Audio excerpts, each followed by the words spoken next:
Welcome to CSS and PMS lectures. आज हम Wren Martin का चैप्टर नंबर 15 स्टार्ट कर रहे हैं, जिसका टाइटल है पर्सनल प्रोनाउंस। इसमें हम पर्सनल प्रोनाउंस के बारे में पढ़ेंगे। अगर आप इस चैनल पे फर्स्ट टाइम हैं तो इस चैनल पे पहले जो 14 चैप्टर्स हैं रेनन मार्टिन के, वो भी अपलोड हो चुके हैं। उनका लिंक मैं इसी वीडियो के डिस्क्रिप्शन में डाल दूंगा। तो चलें जी, चैप्टर नंबर 15 स्टार्ट करते हैं। सबसे पहले व्हाट इज़ अ प्रोनाउन, कि एक प्रोनाउन क्या होता है। तो आपके सामने एक सिंपल सा सेंटेंस है, Ali is absent because Ali is ill. अब अगर लॉजिकली देखें तो इस सेंटेंस में कोई गलती नहीं है कि अली गैर हाजिर है क्योंकि वो बीमार है, ठीक है। लेकिन यहाँ पे अली रिपीट हो रहा है, अली गैर हाजिर है क्योंकि अली बीमार है। अब बार बार अली को हम इस्तेमाल करेंगे तो सेंटेंस की जो सेंस है वो अच्छी नहीं बनेगी। तो इस बार बार नाउन को बार बार इस्तेमाल करने की बजाय हम एक प्रोनाउन इस्तेमाल कर लेते हैं। नाउन की जगह पे एक ऐसा वर्ड इस्तेमाल कर लेते हैं जो नाउन का मतलब ही हमें दे रहा होता है, लेकिन वो सेंटेंस को बोर नहीं होने देता। कैसे? वही example, Ali is absent because Ali is ill. इसको अब प्रोनाउन के थ्रू हम कन्वर्ट करते हैं। Ali is absent because he is ill. अब अली की जगह पे हमने ही लगा दिया जो कि एक प्रोनाउन है। अब ये सेंटेंस सेंस वाइज या किसी भी हिसाब से इलॉजिकल नहीं लगेगा, जबकि पहले वाला सेंटेंस जिसमें कि अली बार बार रिपीट हो रहा था वो थोड़ा ऑकवर्ड लग रहा था। तो नाउन की जगह पे जब भी हम कोई ऐसा वर्ड यूज़ करते हैं जो उसकी मीनिंग को सेंस देता है, वो प्रोनाउन होता है। सिंपल इसकी जो डेफिनेशन है वो है, a pronoun is a word used instead of a noun.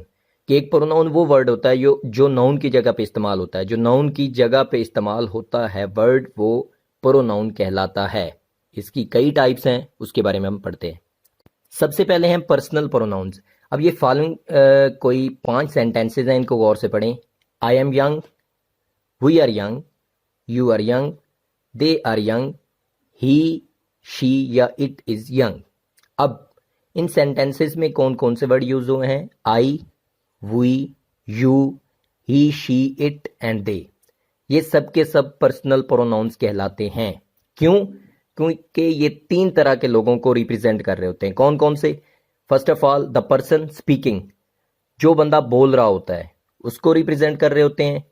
Second, the person spoken to, जिसके साथ बात की जाती है, जिसके साथ बात हो रही है, जिसको बात कही जा रही है। And the third one is the person spoken of, जिसके बारे में बात कर रही है कि वो वहां पे मौजूद नहीं है लेकिन उसका जिक्र हो रहा है। 3 तरह के बंदे, पहला जो बोल रहा है, दूसरा जिससे बात हो रही है, तीसरा जो मौजूद नहीं है लेकिन उसके बारे में बात हो रही है।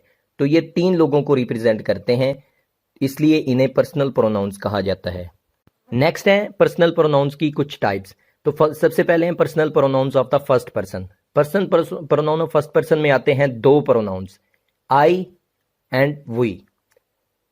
ये आई एंड वी किसको रिप्रेजेंट करते हैं? ये रिप्रेजेंट करते हैं बोलने वाले को, कि जो बात कर रहा है उसके बारे में ये बताते हैं। एग्जाम्पल है हमारे पास, आई एम रिच, कि मैं ही अपने बारे में बता रहा हूं कि मैं अमीर हूं।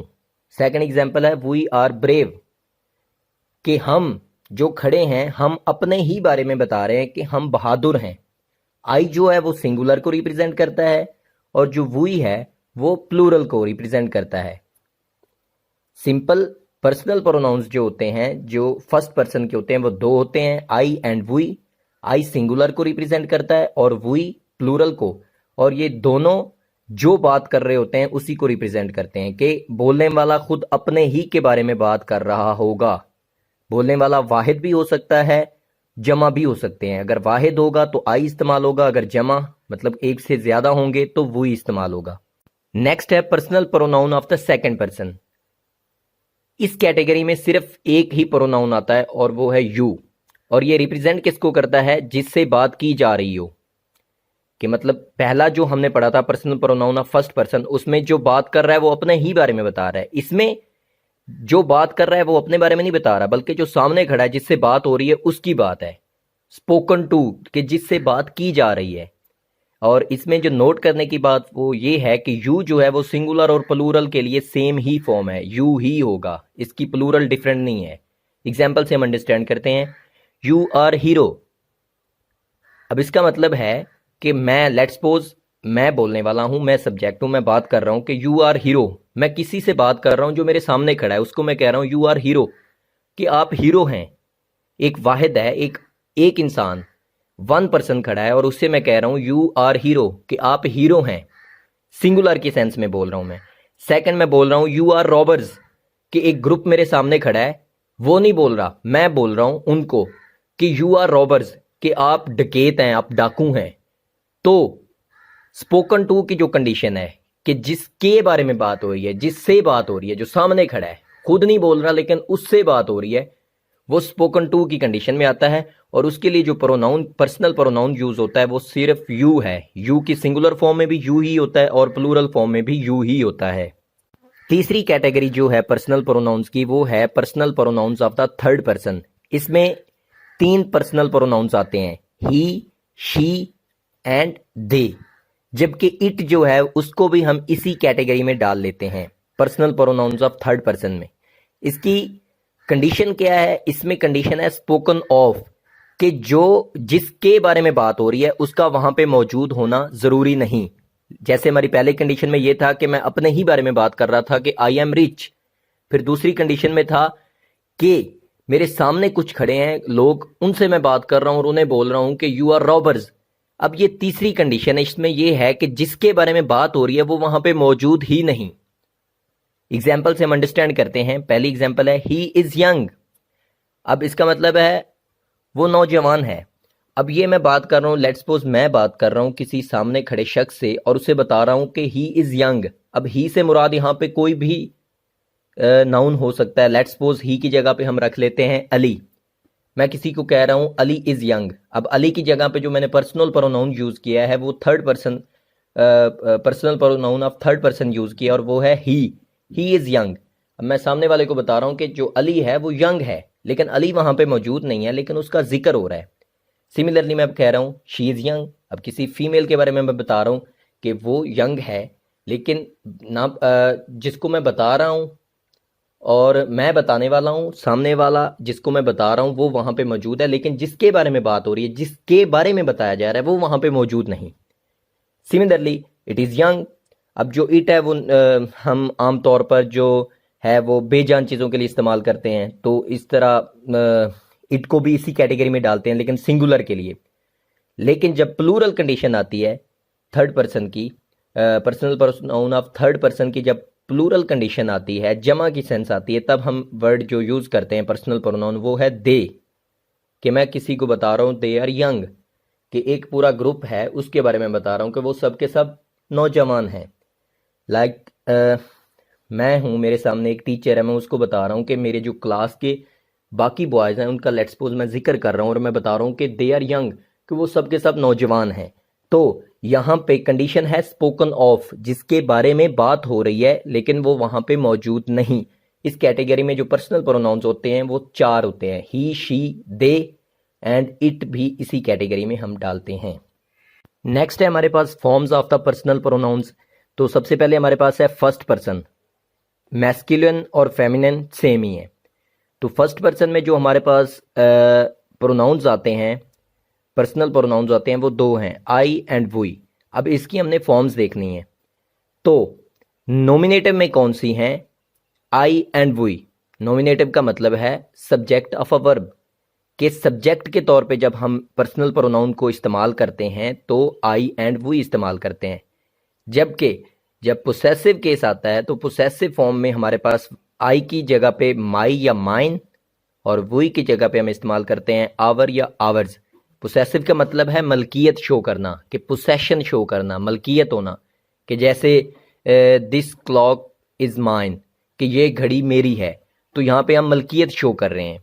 जबकि नॉमिनेटिव केस में सिंपली था I am a brave boy. I यहाँ पे सब्जेक्ट के तौर पे यूज हो रहा है और पोसेसिव में मलकियत, पोसेशन को शो करने के लिए कि दिस क्लॉक इज माइन, कि ये जो घड़ी है वो मेरी है। जबकि एक्यूजेटिव केस जो है, थर्ड जो केस है, उसमें हम आई की जो फॉर्म है वो मी इस्तेमाल करते हैं। मी का मतलब है ऑब्जेक्ट ऑफ वर्ब, मतलब कि ऑब्जेक्ट के तौर पे जब पर्सनल प्रोनाउन इस्तेमाल होता है। कैसे?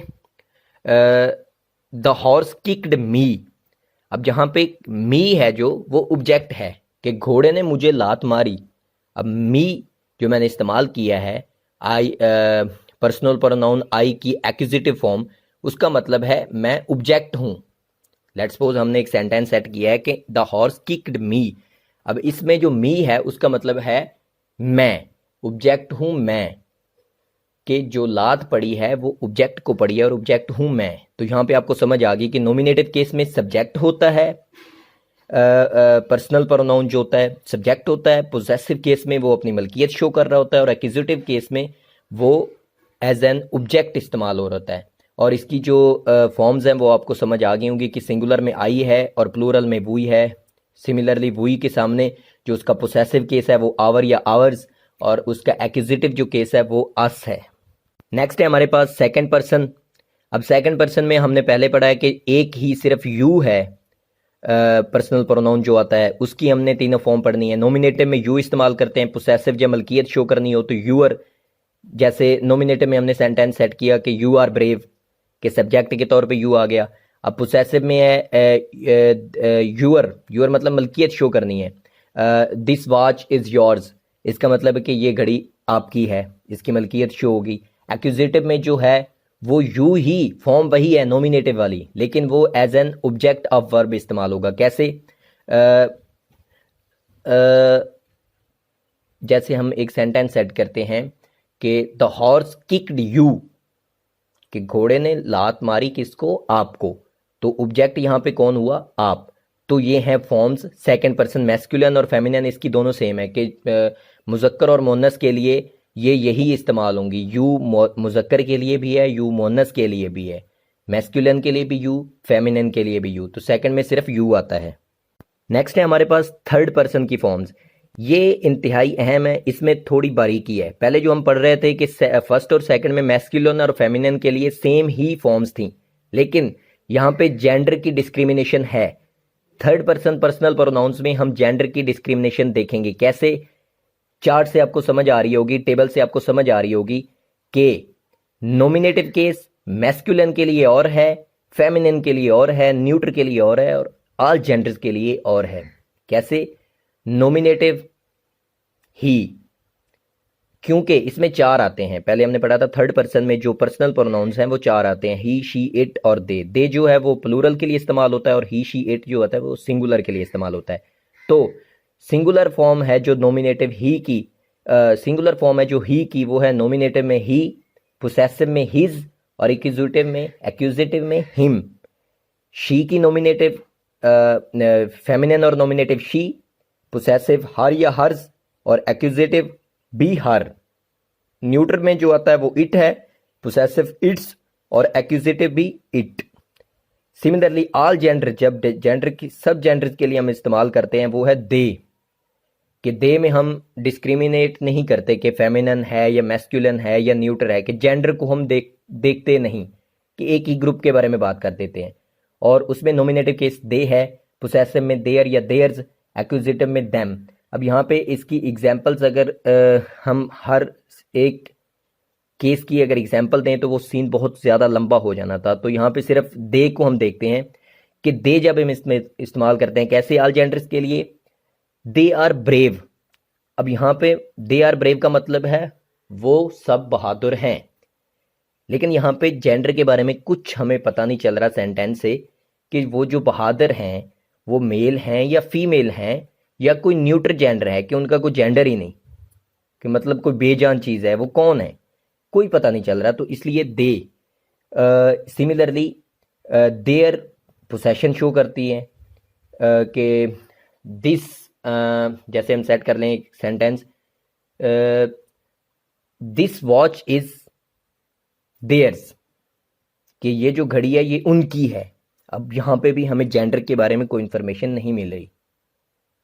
अगर हम सिमिलरली तीसरी जो केस है एक्यूजिटिव केस है दे का, वो देम है। देम को अगर हम देखें तो देम के लिए हम सेंटेंस सेट करते हैं द हॉर्स किक्ड देम, कि घोड़े ने उन्हें लात मारी। अब जिनको लात पड़ी उनके जेंडर के बारे में हमें पता नहीं चल रहा कि वो मेल हैं या फीमेल हैं, लेकिन हमें ये पता चल गया कि वो ऑब्जेक्ट हैं और लात उनको पड़ी है। तो एक्यूजिटिव केस जो है वो वही है। तो होपफुली आपको ये जो 3 टेबल्स हैं इससे काफ़ी कुछ समझ आ गया होगा। इसकी ज़्यादा मैं डिटेल्स नहीं दे पाया क्योंकि वो लेक्चर काफ़ी फिर लंबा हो जाना था, तो खुद से एक ग्रिप लगाने की कोशिश करें और ये बहुत ईजी है। नेक्स्ट है पोसेसिव एडजेक्टिव्स और प्रोनोमिनल एडजेक्टिव्स के अगर आपने गौर किया हो तो जो पोसेसिव केसेस हैं पर्सनल प्रोनाउंस के वो दो दो थे। अगर आप पीछे वाले 3 जो टेबल्स हैं अगर उनको देखें तो उनमें जो पोसेसिव केस है वो दो दो थे। कैसे? माई के साथ माइन, आवर के साथ आवर्स, यूअर के साथ यूअर्स, हर के साथ हर्स और देयर के साथ देयर्स। तो इन दो दो केसेस में से जो केसेस जिनके साथ एस नहीं आता, जैसे हमारे पास हैं माई, आवर, यूअर, हर, देयर, ये वाले जो केसेस हैं इनको हम पोसेसिव एडजेक्टिव्स या प्रोनोमिनल एडजेक्टिव्स भी कह लेते हैं। तो ये जो केसेस हैं माई, आवर, यूअर, हर, देयर, ये पोसेसिव एडजेक्टिव्स कहलाते हैं। क्यों? क्योंकि ये एज एन एडजेक्टिव काम करते हैं जब किसी नाउन के साथ इस्तेमाल होते हैं। कैसे? एग्जाम्पल से अंडरस्टैंड करते हैं। पहले एग्जाम्पल है दिस इज माई बुक। अब जो माई है वो पर्सनल प्रोनाउन है और पोसेसिव उसका केस है, लेकिन यहां अगर सेंटेंस में अगर हम गौर करें दिस इज माई बुक, अब जो एडजेक्टिव की डेफिनेशन थी वो ये थी कि जो एडजेक्टिव होता है वो नाउन के साथ इस्तेमाल होता है और नाउन के मीनिंग में कुछ ना कुछ ऐड करता है या नाउन के बारे में कुछ ना कुछ इंफॉर्मेशन देता है। तो यहाँ पे माई हमें बता रहा है किताब के बारे में, किताब एक नाउन है, तो माई हमें बता रहा है दिस इज माई बुक कि ये मेरी किताब है। किताब के बारे में माई जो वर्ड है वो इंफॉर्मेशन दे रहा है, तो यहाँ पे माई जो है वो एज एन एडजेक्टिव इस्तेमाल हुआ, तो इसलिए हम इसे पोसेसिव एडजेक्टिव कहेंगे। सेकंड एग्जांपल है दोज आर यूर बुक्स, कि वो तुम्हारी किताबें हैं। अब बुक्स नाउन है और प्लूरल नाउन है और उसके बारे में जो वर्ड इंफॉर्मेशन दे रहा है वो यूअर है। यूअर क्योंकि वो पर्सनल प्रोनाउन की पोसेसिव केस में भी आता है, लेकिन यहाँ पे यूअर एज अ एडजेक्टिव हमें मीनिंग दे रहा है, एडजेक्टिव की डेफिनेशन को फुलफिल कर रहा है। एडजेक्टिव की डेफिनेशन ये है कि वो हमें नाउन के बारे में कोई ना कोई इंफॉर्मेशन देता है। तो यहाँ पे यूअर बता रहा है कि दोज आर यूअर बुक्स, कि बुक्स के बारे में वो वर्ड पॉइंट आउट कर रहा है कि वो जो किताबें हैं वो आपकी हैं। तो यूअर यहाँ पे एज एन एडजेक्टिव इस्तेमाल हुआ और इसलिए हम इसे पोसेसिव एडजेक्टिव कहेंगे।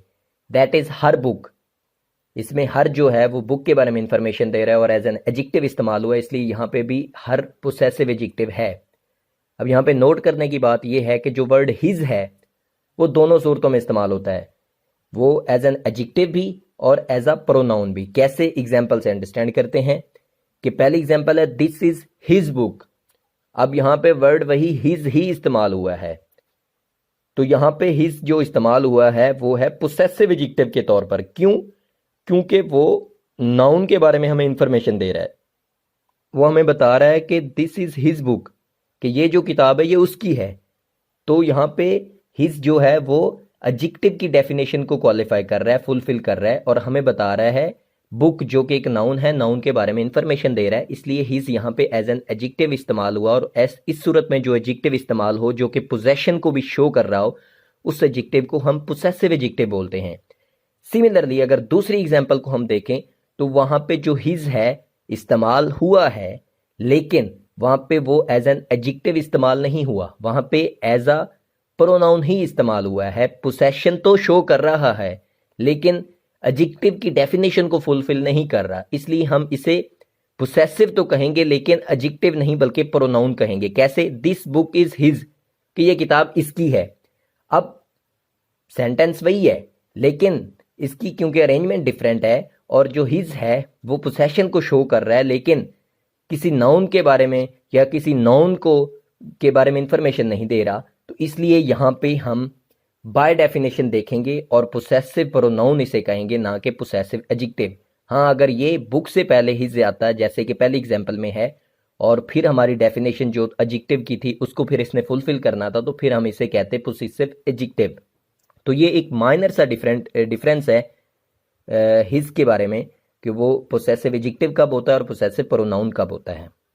अब ये जो एस के अलावा वाली जो फॉर्म्स थी वो तो हमने बोल दी कि वो हैं पोसेसिव एडजेक्टिव्स।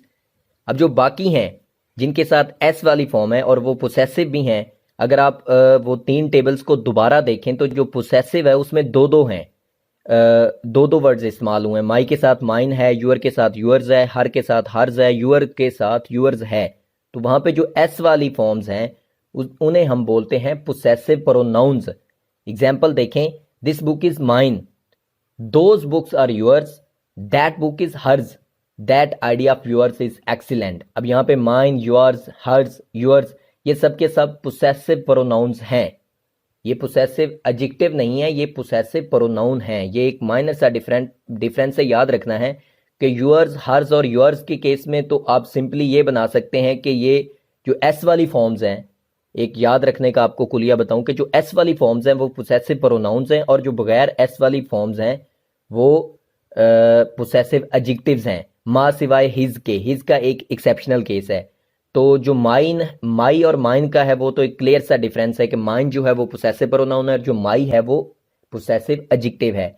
यहाँ पे एक नोट करने की छोटी सी बात है कि the pronoun of the third person has 3 genders, कि थर्ड पर्सन के जो प्रोनाउन है उसके 3 जेंडर्स हैं। ही जो कि मैस्कुलिन के लिए, शी जो कि फेमिनिन के लिए। मैस्कुलिन बोलते हैं मुजक्कर को, मेल रिलेटेड सेक्स, और फेमिनिन बोलते हैं मुअन्नस के फीमेल रिलेटेड सेक्स, और न्यूट्रल बोलते हैं न्यूट्रल को, न्यूट्रल कह लें आप, कि जिसका कोई सेक्स है ही नहीं, जिसका कोई जेंडर है ही नहीं। तो जो थर्ड पर्सन है उसमें ही मैस्कुलिन के लिए, शी फेमिनिन के लिए और इट जो है वो न्यूट्रल जेंडर के लिए इस्तेमाल होता है।